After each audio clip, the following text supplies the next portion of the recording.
इसमें वो बड़ा दुर्भागी माना जाएगा जो किसी के भी दोष देखता है। कोई कुछ कर रहा है, आप उसे गलत मान रहे हैं, तो आप निर्णायक हैं क्या? आपको सृष्टि की सेवाएं दी गई क्या कि सबके दोष देखो? समय नहीं मिलना चाहिए। बहुत कृपा है, अन्य की चर्चा और अन्य से संबंध है नहीं आप लोगों का, बड़ी कृपा है।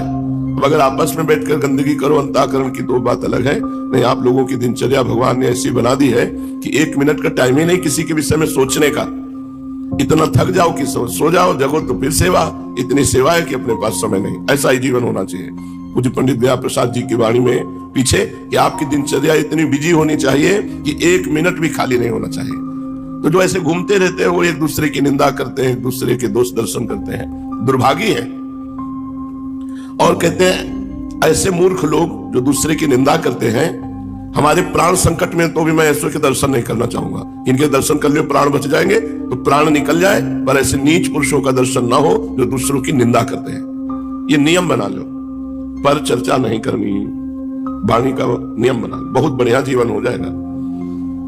हमारे सदगुरुदेव भगवान का नियम है, पर चर्चा नहीं करते। कभी कुछ धीरे से बोल दे तो बोल दे, नहीं तो मौन।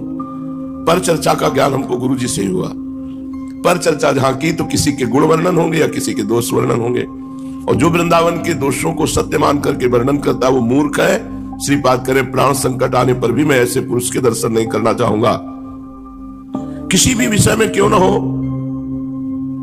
वो उपहासास्पद बन जाएंगे जो दूसरों के दोष दर्शन करेंगे। एक दिन परिक्रमा लगा रहे थे तो एक संत ने कहा, वृंदावन की महिमा का एक गुण है कि यदि आपने किसी के दोष देखे कि वो अमुक गलत है तो वही आचरण आपके अंदर आ जाएगा।